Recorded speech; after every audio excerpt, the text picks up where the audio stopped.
Assalamualaikum. Again, we are here with a new topic after a long time because we want to complete it. And today we gonna do four things altogether. Okay, the TS, the TR, the PS, and PR. So because these are like the very minor topics, but questions do come into the exams from these topics. So I have gathered all the important information on this whiteboard, so we will discuss all these things and then inshallah we will move towards our next topic. So as first we discuss about the TS, as you have all the concepts about the stenosis and regurgitation, as we have discussed in our last lectures, that stenosis is nothing but the stenosis of the valve, and regurgitation is basically leakage of the valve.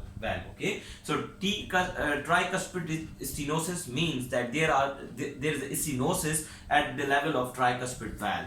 So it could be, obviously you know that like there would be a lot of causes behind this tricuspid stenosis.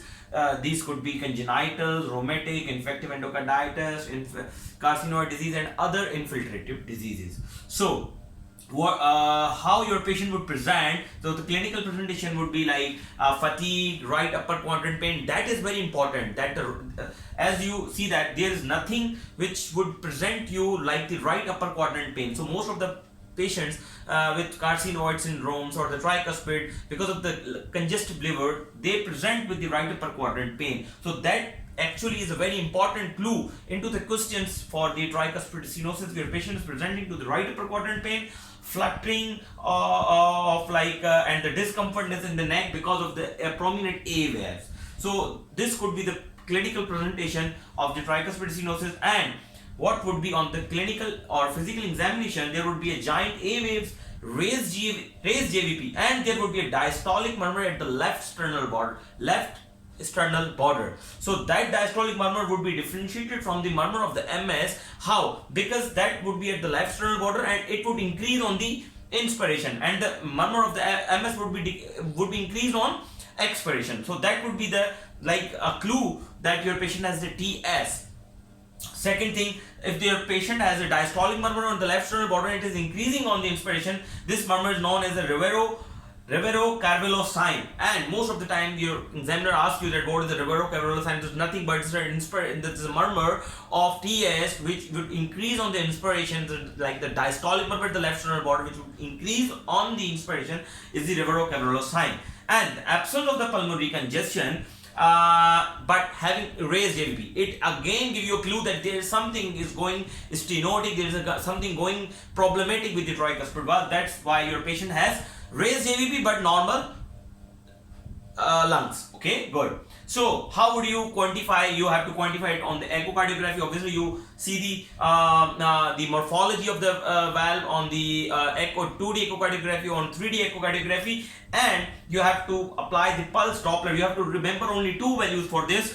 You have to remember only two values of each of this. Okay, the most important is the more than 5 millimeter mercury of the pressure gradient across the tricuspid valve. Then it means that your patient has a severe tricuspid stenosis. Number one. Number two, if your area of the tricuspid valve is less than 2 centimeters square, then it means that your patient has severe tricuspid stenosis. Now, how would you treat it? Then keep one thing in your mind, that the intervention on the right side of the valve are most likely repairing of these things or like keeping them on medical therapy. Why? Because on the right side you cannot put the mechanical valves, because there are the highest chances of thrombosis, and the tricuspid is a valve who has the highest potential of developing the thrombosis if you put the mechanical valve on tricuspid position, at the position of the tricuspid valve.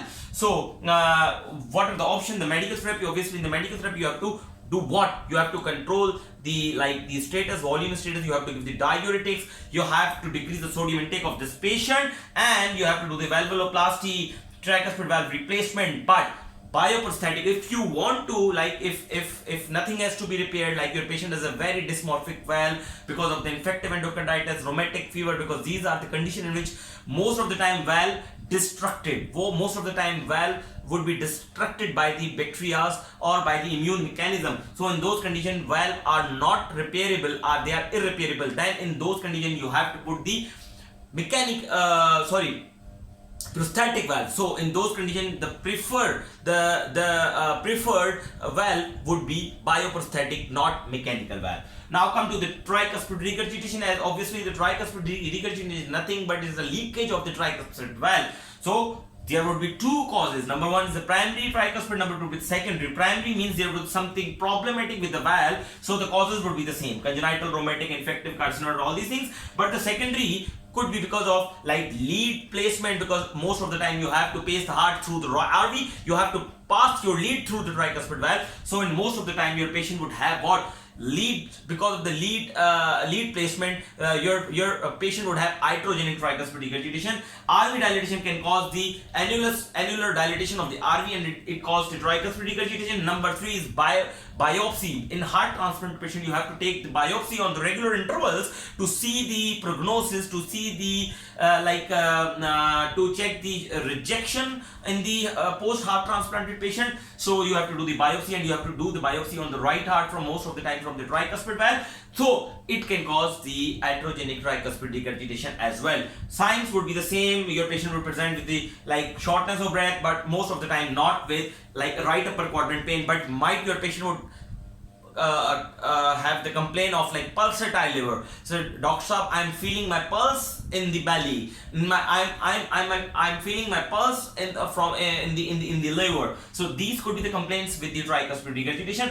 But how you would examine your patient? So there would be the loss of X wave, as in the MR. If you recall yourself, in MR you would have the large V waves. Same here, you would have a large V waves on the right heart cath. You are having the large V waves on pulmonary capillary wedge pressure in the MR. Now you have in TR, you have to having large V waves on the right heart cath. Okay, and there would be a pan-systolic murmur at the left sternal border, and that would be increased on the inspiration.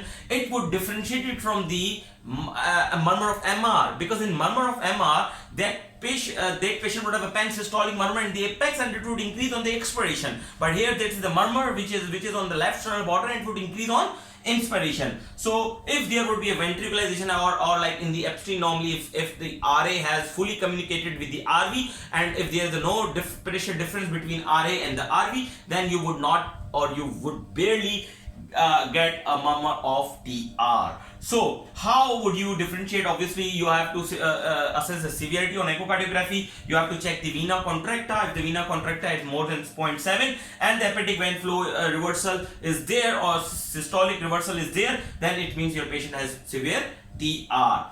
And obviously the treatment remains same, diuretic and all these things. If your patient has a severe TR or the primary TR and you want to treat it, so the primary options are repair. And if your patient has like nothing to do with the repair, then you can do the valve replacement, but that would be the least choice, that would be the last choice, and you have to replace it with the bioprosthetic, as we discussed earlier. Now the most important is PS, because most of the time your consultants ask you about the PS, because PS is something which is very treatable with the angioplasty procedures, like the percutaneous procedures, like balloon valvoplastic procedures. And most of the time your PS presenting to you with the congenital PS and the secondary to rheumatic PS. So the PS which is the congenital, it is most of the time treatable with the balloon valvoplasty, but the PS which is most of the time secondary to dysmorphic conditions such as the carcinoid and such as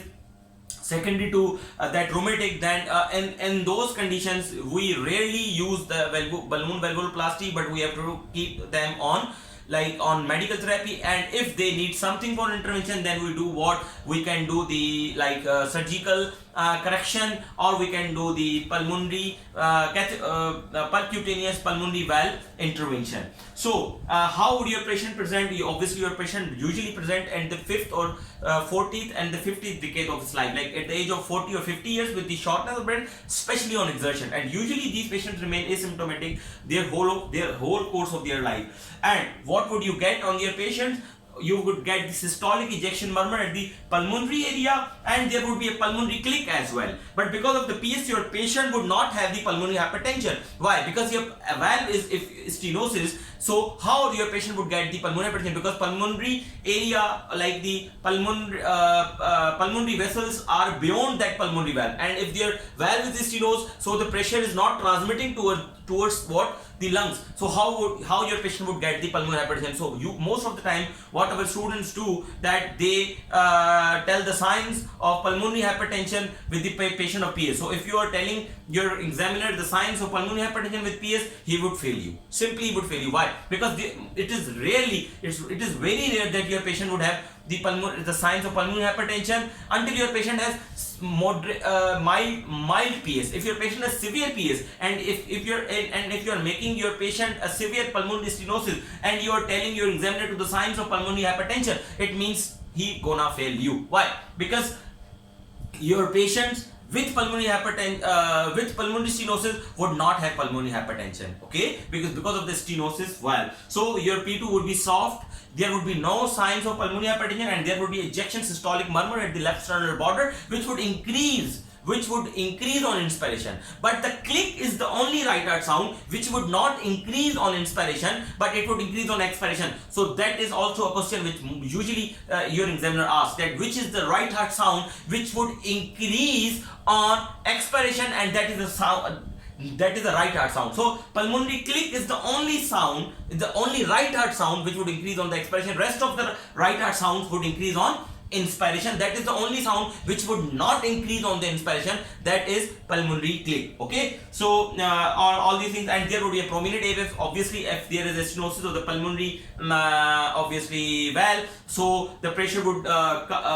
raise into the RA, and it would give you a prominent A waves. How would you treat it? Very important, very important. You have to control the rate and diabetes, all these things. But if your patient is symptomatic and there is a pressure gradient of more than 50, you have to treat it. You have to treat it with balloon. If your patient has congenital, if your patient have a congenital PS, if your patient has congenital PS and the pressure gradients are more than 50, then it is class 1 to do the balloon valvoplasty of your patient. And if your patient is asymptomatic and having the gradient of 60 even, again it is a class excuse me, it is class 1 to treat your patient with balloon valvoplasty. But if your patient has dysmorphic valve, so if it is not congenital, then it is class 2B with the same values. So if your patient has dysmorphic valve having these 50 mm mercury of gradient with symptoms, or 60 mm mercury without symptoms, but your patient has dysmorphic valve, so it would become the class 2B indication. It means that if you will not do it, it is better. But what is class 3? If your patient is asymptomatic and having gradients of less than 50, you will not gonna treat it. You will not going to do the balloon valvoplasty, because most of the time your patient would not have the symptoms because of this. And if your patient is symptomatic and having the gradient of less than 30, it means that these gradients are not it means that your patient is not symptomatic because of PS, but your patient is symptomatic because of anything else. So if your patient has a gradient of less than 30 but having symptoms like shortness of breath or on exertion, it could be because of anything else, but not PS, because PS would not create symptoms on such a low level of gradients. Now comes to the PR. What is the PR? Obviously the etiology is same, like congenital, rheumatic, carcinoid and all these things.